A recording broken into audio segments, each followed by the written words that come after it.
everyone. You know that feeling, right? When a huge problem just blows up and it seems to come out of absolutely nowhere. But then, when you look back, you realize all the signs were there. It was obvious. So today, we're going to dive into exactly that, the hidden signals that pop up long before a crisis hits. We're talking about the quiet whispers that happen way before the loud alarms start screaming. And this quote, this really gets to the heart of the whole thing. It suggests that the way we usually track things, our metrics and dashboards, it's all backward looking. It's like we're measuring the smoke, but only after the fire's been burning for a while.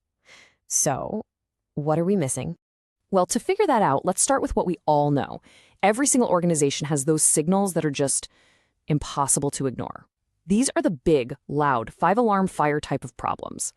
I'm talking about things like this: late deliveries, a flood of customer complaints, missing your quarterly targets, or system outages. These are basically the system shouting at you that something's really wrong. They're clear, they're undeniable, and trust me, everyone pays attention. But they all have one massive thing in common. By the time you see them, the damage is already done. And there's a name for these shouts. They're called lagging indicators. It's a perfect name, because it's like looking in your car's rearview mirror. It tells you exactly where you've been, it confirms a problem exists, but it doesn't help you steer away from danger up ahead. It's completely reactive. But here's the thing about those loud alarms. They don't just appear out of thin air. There's always a much quieter story that's been unfolding for a while, just beneath the surface. And that's where we find the real difference between a shout and a whisper. And this right here illustrates the two different worlds of signals perfectly. On the one hand, you've got the shouts, our lagging indicators. They tell you what has already happened. They're super easy to count and put on a dashboard. But on the other hand, you have the whispers, the leading indicators. They don't give you a clear answer, they just hint at what might be coming. And because they're so subtle, man, are they easy to ignore. So how in the world do we start hearing these whispers?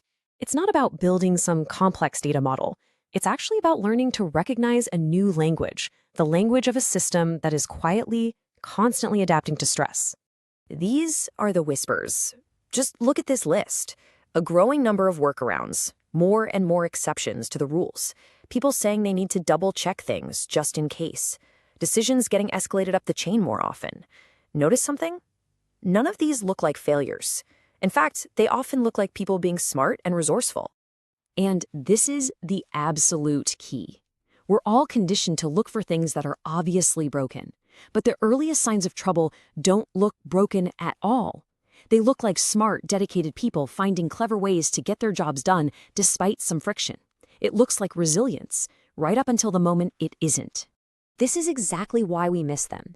You can't put that feeling that a process is getting clunky on a spreadsheet. You can't quantify how many times someone sighs and says, "Oh, fine, I'll just do it myself." These leading signals, these whispers, they're qualitative.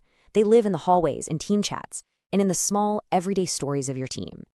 Now, you might be thinking, okay, so what? People are adapting. Work is getting done. Isn't that a good thing? Well, yes and no.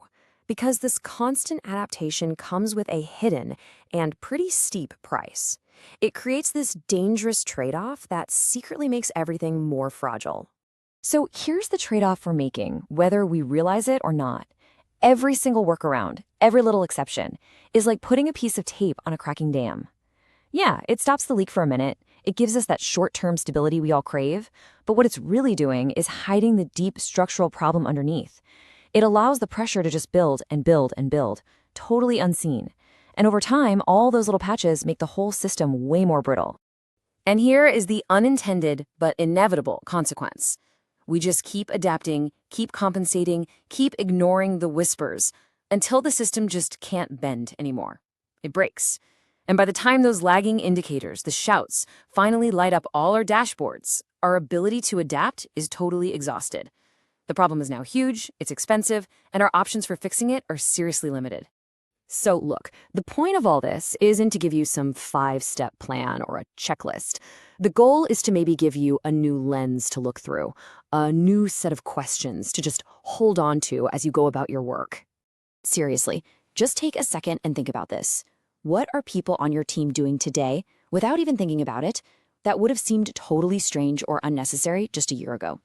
When these little adaptations become normal, that's one of the most powerful and invisible signs of growing pressure. My advice? Look for the heroes. Who are the people everyone runs to when the official process just doesn't cut it? Their expertise is priceless, for sure, but their constant firefighting might also be a map that points directly to the system's biggest cracks. And finally, this is the big one. This is the question to carry with you. It shifts our focus from just reacting to what's already broken to starting to notice what's just starting to bend. It's really an invitation to start listening for the whispers long before you ever have to deal with the shouts. Because sometimes the most important question is the simplest one. What are we not seeing?